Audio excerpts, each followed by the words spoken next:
మారుతున్న జీవన విధానం, తీసుకుంటున్న ఆహారంలో మార్పుల కారణంగా ఏదైనా ఇటీవల గుండెపోటు బారిన పడుతున్న వారి సంఖ్య రోజురోజుకి పెరుగుతోంది. ముఖ్యంగా కరోనా తర్వాత గుండె జబ్బుల బారిన పడుతున్న వారి సంఖ్య మరింత పెరుగుతోంది. అప్పటి వరకు ఎంతో హుషారుగా ఉన్నవారు కూడా ఒక్కసారిగా కుప్పకూలి ప్రాణాలు కోల్పోయిన ఘటనలు అందరినీ విస్మయానికి గురిచేశాయి. ఈ క్రమంలో గుండె ఆరోగ్యం కోసం నిపుణులు కొన్ని సూచనలు చేస్తున్నారు. అవేంటో చూద్దాం.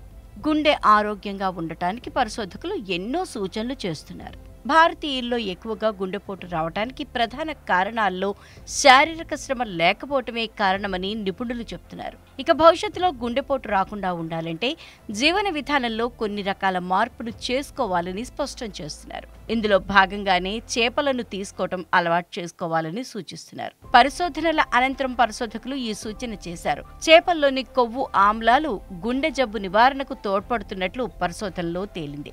కరోలిన్స్కా ఇన్స్టిట్యూట్ లో చేసిన అధ్యయనంలో ఈ విషయాలు వెల్లడయ్యాయి. ముఖ్యంగా సాల్మన్, మాకెరల్, హెరింగ్, సార్డైన్ వంటి చేపల్లో EPA, DHA రకం ఒమేగా-3 కొవ్వు ఆమ్లాలు పుష్కలంగా ఉంటాయని, అవి గుండె ఆరోగ్యాన్ని మెరుగుపరుస్తాయని తెలిపారు. వీటిని శరీరం సొంతంగా తయారు చేసుకోవాలి కాబట్టి తీసుకునే ఆహారం ద్వారా అందించాల్సి ఉంటుంది. కుటుంబ సభ్యుల్లో ఎవరైనా గుండె జబ్బు బారిన పడితే వారికి ఇది మరింత ముఖ్యమని పరిశోధకులు చెప్తున్నారు. ఇందుకోసం పలువురిని పరిగణలోకి తీసుకుని అధ్యయనం చేపట్టారు పరిశోధకులు. రక్తంలో EPA, DHA మోతాదులు తక్కువగా ఉండటం, ఈ రెండు గలవారికి గుండె జబ్బు వచ్చే అవకాశం 40% ఎక్కువగా ఉన్నట్లు పరిశోధకులు గుర్తించారు. కాబట్టి తరచూ ఆహారంలో చేపల్ని భాగం చేసుకోవడం ద్వారా గుండెపోటు వచ్చే ప్రమాదాన్ని తగ్గించుకోవచ్చని చెప్తున్నారు.